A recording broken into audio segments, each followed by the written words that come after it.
Paris's Kurdish community has been rocked by a mass shooting that saw 3 people killed and 3 injured. A little before 12 noon, a man opened fire in the 10th district near the Kurdish Cultural Center and a hairdressing salon. French police have caught and arrested the suspected gunman, a 69-year-old retired Frenchman. While an investigation is underway to find out the motive, the Paris prosecutor Laure Bécuot confirmed the suspect had been previously charged with racist violence.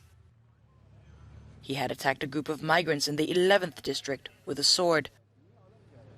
The mayor of the 10th district condemned the attack. The 10th arrondissement is a multicultural district which has been home to several communities for many years, in harmony.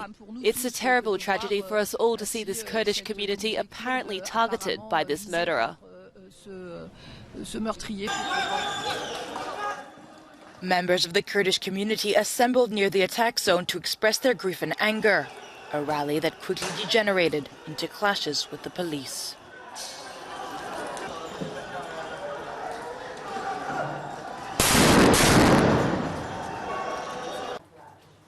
The 24th of December marks 10 months since Russia's full-scale invasion of Ukraine. And for the first time since it started, Vladimir Putin publicly used the word war, referring to it. But the Institute for the Study of War says his general rhetoric hasn't changed, and it is part of an ongoing Russian information operation that denies Ukraine's legitimacy as a sovereign state.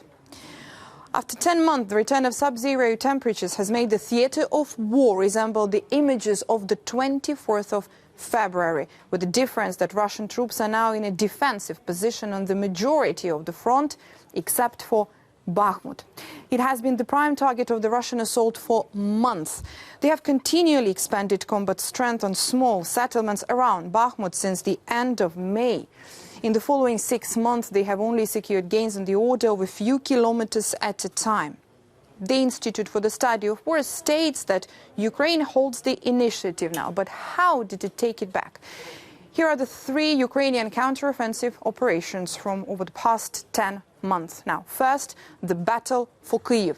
Ukraine pushed back Russian forces around the capital and retook the Kyiv region by the end of March, beginning of April. Then, taking the Kremlin by surprise, both in terms of speed and the dynamism of advances, Ukrainian forces took back control over Kharkiv region. And later, Kherson. Ukraine's counteroffensive on the southern axis continued simultaneously with the one in Kharkiv. Kherson city, the only regional capital Russian forces managed to occupy since the 24th of February, was liberated on the 11th of November. But then in October, Russia opened an additional front, launching hundreds of missiles and drones at Ukraine's critical infrastructure.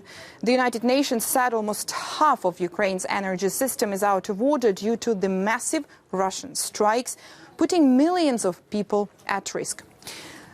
The Institute for the Study of War does not assess the fighting in Ukraine will halt or enter a stalemate due to the winter weather. On the contrary, it says Ukraine's continued operational successes depend on Ukrainian forces' ability to continue successive operations through the winter 2022-2023 without interruptions. These scenes have caused outrage around the world. Young Afghan women turned away from universities after the Taliban banned them effective immediately, the latest decree to crack down on women's rights and freedoms. But in a televised interview, the government's Minister for Education has hit back at the uproar. After 14 months of hijab order, the hijab was not observed. They were wearing makeup and wearing dresses, like they were going to a wedding ceremony.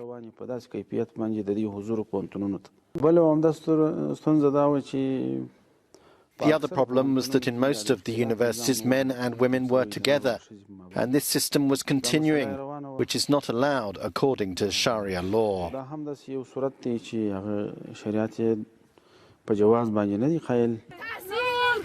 Despite initially promising a more moderate rule respecting rights for women and minorities, the Taliban, which came into power after a takeover last year, have widely implemented their strict interpretation of Islamic law. Some Afghan women still dare to take to the streets in protest. An unofficial strike by rail ticket inspectors in France, where inflation is 6%, means cancellation for a third of SNCF services this weekend. Staff are reportedly unhappy with a 12% pay deal. Passengers are using car shares or coaches instead.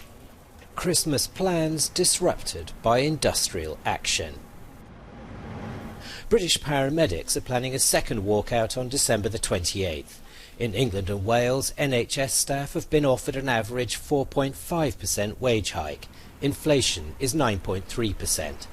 Ambulance staff aren't the only ones striking. Further industrial action is planned by Border Force officers, Heathrow baggage handlers and postal workers in the UK's winter of pay discontent. Known as the serpent for slipping through the net, a French serial killer has been released from prison in Nepal. I feel great, but I only look forward now that I have a lot to do. I have to sue a lot of people, including the state of Nepal. Charles Sabraj was freed after a court ruled in favour of his age and good behaviour. The 78-year-old spent 19 years in jail in Nepal for killing 2 North Americans in 1975. In the past, he's admitted to murdering several Western tourists and is believed to have killed at least 20 people in Afghanistan, India, Thailand and more. A TV series was released last year dramatising his alleged killings. Tu nous présentes à Jay. C'est toi qui vends des pierres. C'est lui qui vend les pierres. The sign outside the door of this building in the Tuscan town of Prato reads Cultural Center.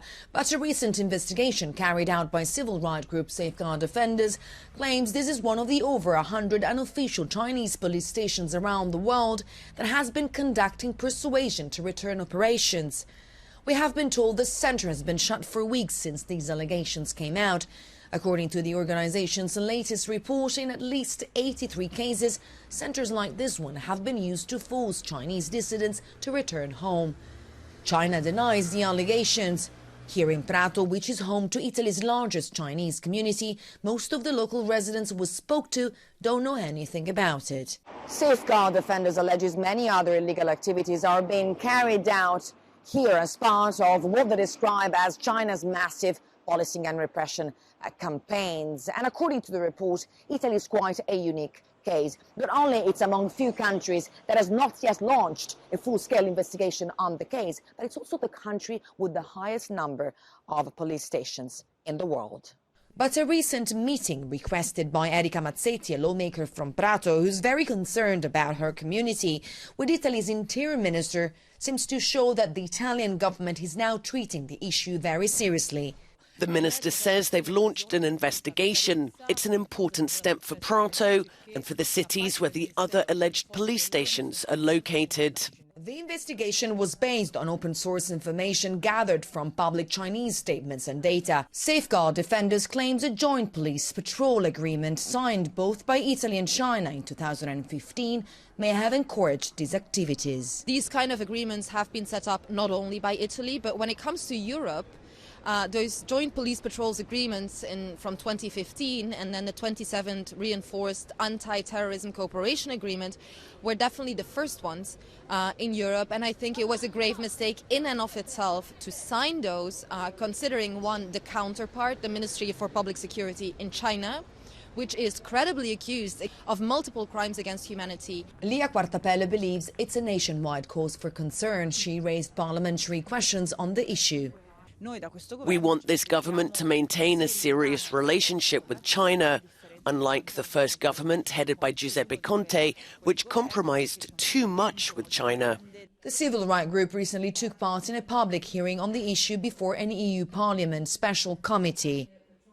It makes sense that European countries really come up with a common response to counter all these practices together. Whether or not evidence of illegal activities being carried out at these centers will emerge, it looks like there are many people who are still looking for answers. Giorgio Orlandi for Euronews, Prato.